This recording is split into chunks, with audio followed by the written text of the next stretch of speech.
All right, so you look at the schedule, you see a matchup between two teams at the bottom of the standings, and it's so easy to just skip right past it.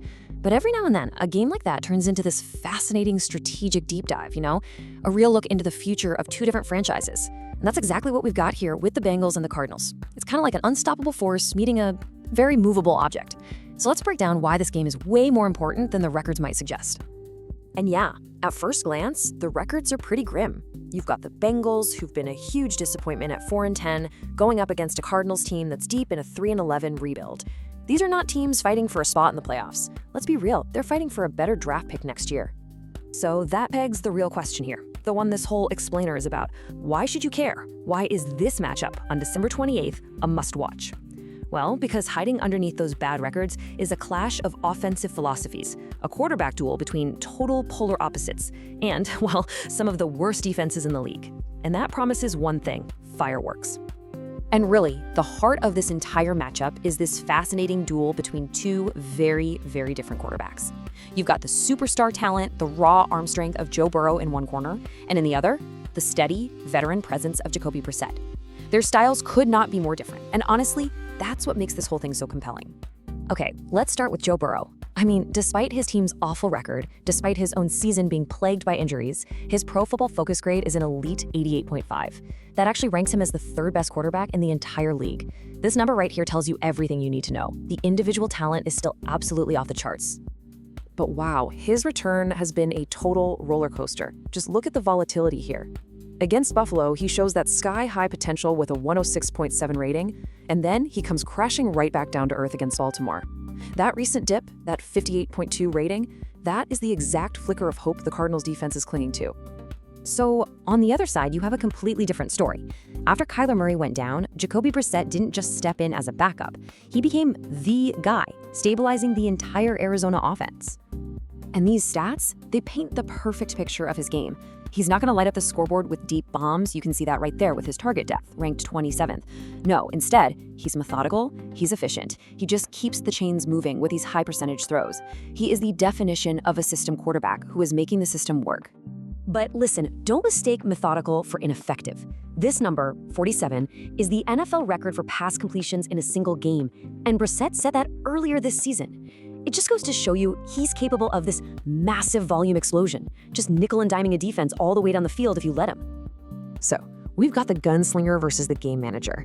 But, a quarterback is only as good as the system that's built around him. So how are these teams actually scheming to their quarterback strengths? Let's take a look at the offensive blueprints. Okay, now we're going to dive into the nitty-gritty, the formations and the tactics each team loves to use. This is the real chess match that happens before the ball is even snapped. For Cincinnati, the game plan is pretty simple. It's almost predictable. They live in what's called 11 personnel. Now, if you're not a big X's and O's person, that just means one running back, one tight end, and 3 wide receivers on the field. And they use this look over 2/3 of the time for one simple reason: to spread the defense out and create one-on-one matchups for their superstar Jamar Chase. Now, Arizona, they're all about diversity. They lean pretty heavily on these balanced 2x2 formations to make the reads simple for Brissett, but they mix in a whole bunch of other looks too. All this variety is designed to confuse the defense and, maybe most importantly, create mismatches for their biggest weapon, tight end Trey McBride. So we've talked about the offenses, right? They have clear identities. But the biggest factor in this game might just be the units that don't have an identity, the ones that are, frankly, just liabilities. We've got to talk about these defenses.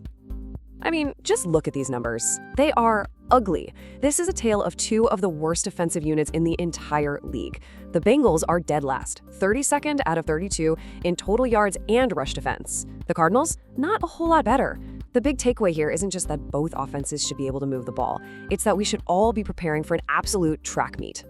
And I really want to zero in on this one specific weakness for Cincinnati. Giving up almost 158 yards per game on the ground, that's catastrophic. It's a massive, flashing red light. And for a Cardinals team that wants to control the clock and help out their quarterback, this is the vulnerability they are going to attack over and over and over again. And the problem here has multiple layers. With their star pass rusher Trey Hendrickson out for the season, the Bengals just can't get any pressure on the quarterback. This gives QBs all day to find holes, and the biggest hole is against tight ends. The Bengals rank 29th in the league defending them, which is a total nightmare scenario when you're about to face a top-tier target like Trey McBride. It is the perfect recipe for a shootout. So, we have an elite but volatile quarterback. We have a methodical game manager. Two totally different offensive schemes, and two absolutely awful defenses. So how does this all shake out? Well, let's turn to the analytical models and see what they predict. Okay, so based on thousands and thousands of simulations, the data actually gives the Bengals a 62% chance to win this game. So even though they're the worst team on paper in a lot of defensive categories, the models are weighing one factor above everything else, the quarterback. In this predicted final score, Bengals 31, Cardinals 27, it just confirms everything we've been talking about. This is not going to be a defensive struggle. The data is pointing directly to a high-scoring, one-possession game, a classic back and forth where the last team to have the ball could very well win it. And this quote from the analysis really explains the logic perfectly. It says Burrow's elite EPA contribution neutralizes the defense. Now, EPA just stands for expected points added. It's basically a stat that measures how much a single player improves his team's chance of scoring on any given play. So the model is saying Burrow is so good, he adds enough points on offense to completely cancel out the points his terrible defense is giving up. It's his fascinating analytical tug-of-war. So for Cincinnati, the path to victory is crystal clear. It relies completely on Joe Burrow being a superstar, on Jamar Chase winning his one-on-one battles, and on the offense simply outgunning the Cardinals in a shootout. They don't have to stop Arizona, they just need to outscore them. Which really brings us to the ultimate question as we head into this game.